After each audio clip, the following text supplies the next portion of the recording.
You ever have a day where you think you know exactly who you are, where you stand, only to find out in the blink of an eye that everything you believed about power, respect, or justice gets flipped on its head?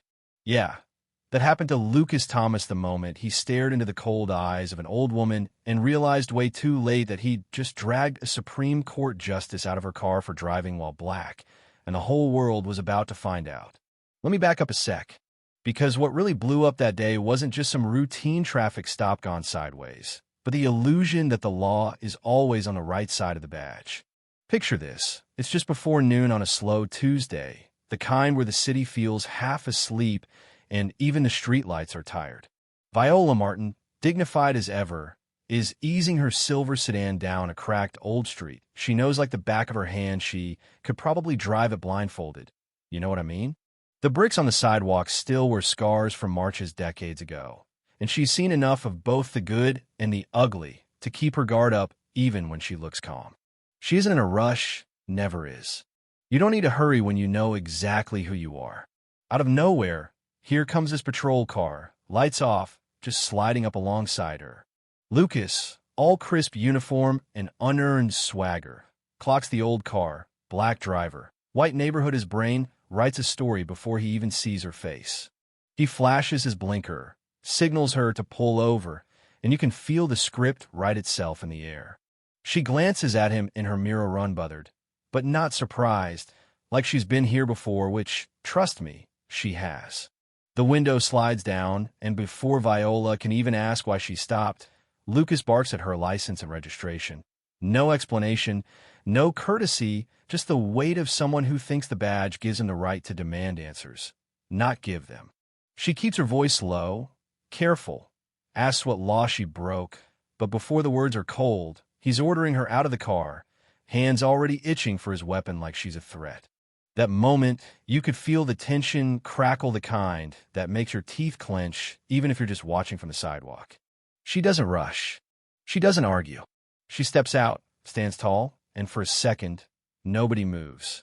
The sidewalk crowd starts to form, silent but curious, because everyone knows that something is off. Lucas grabs her arm, rough, like he's making a point, and you can see the heat building in his eyes like he's got something to prove, not just to her, but to everyone watching. But she just looks at him, no fear, no hate, just this deep, bone-tired disappointment, the kind that can only come from decades of seeing the same story play out over and over. "You have no right to order me like that," she says, voice low but heavier than a courtroom verdict. It's not loud, but every word lands like a gavel. Now Lucas is rattled. He gestures to his partner, starts talking about non-compliance, whatever that's supposed to mean. The crowd leans in, phones come out, because in 2025 you know damn well if it's not on video, it didn't happen. Some kid in a backpack stops his bike, stares. A young woman across the street raises her phone, not blinking. The energy shifts. Something bigger than both of them is happening. Viola reaches into her coat. Lucas' hand moves toward his gun, and for a split second, you can see the fear, the reflex that always expects the worst. But all she pulls out is a badge. Not just any bad, hey, a Supreme Court badge, gleaming in the sun, heavy with authority he'll never match. She lifts it just high enough for the crowd to see. The engraving catches the light, and the air just stops. "You know who I am?" she asks again, not demanding, just laying the facts on the table. For Lucas, the bottom falls out. His partner goes pale, tries to melt into the background. Lucas mumbles something about needing to check if it's real, but the moment's already gone and he's lost the room, and he knows it. The cameras are rolling, and everyone knows what they just saw. That's when a man in a gray shirt, sunglasses hiding the look in his eyes, steps out of a civilian car. He's not here to watch internal affairs, or close enough. Calm voice, respectful. "Justice Martin, do you require any assistance?" Suddenly, Lucas isn't in control, Inamore's the one being observed.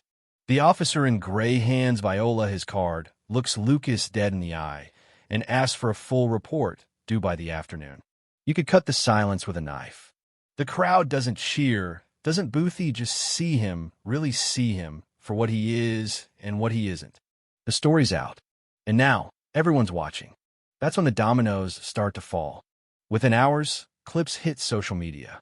No music, no voiceover, just raw video of an old black woman holding up a badge while a white cop stares, blank-faced, lost.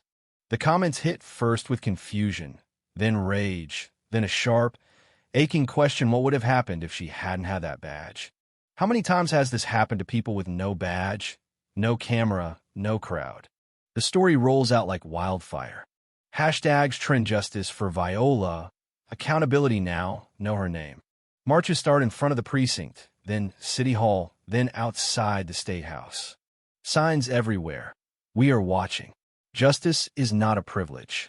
Kids print out screenshots of the badge and plaster them on city walls. Teachers run lesson plans about traffic stops and civil rights. People start to believe they can change something. That's the twist nobody saw coming. This wasn't just about Viola or Lucas, but about a city suddenly awake, refusing to play silent witness anymore. Lucas faces a review board in a cramped room with too many lights and too little mercy.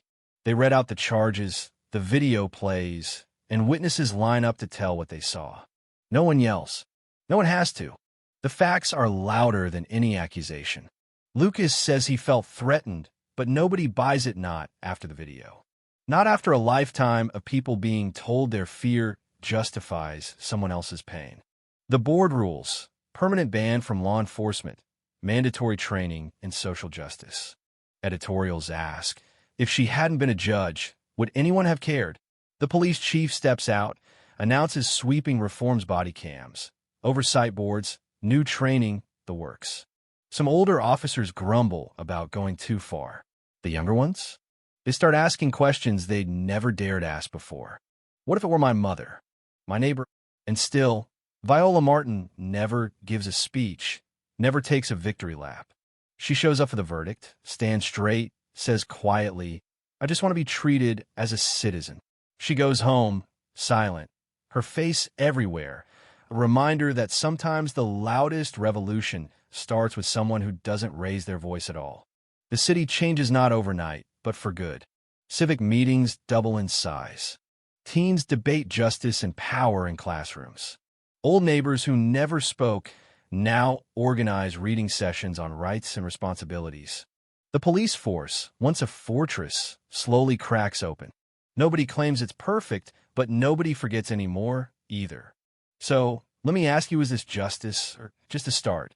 If you'd been there, would you have spoken up, filmed, marched, demanded more?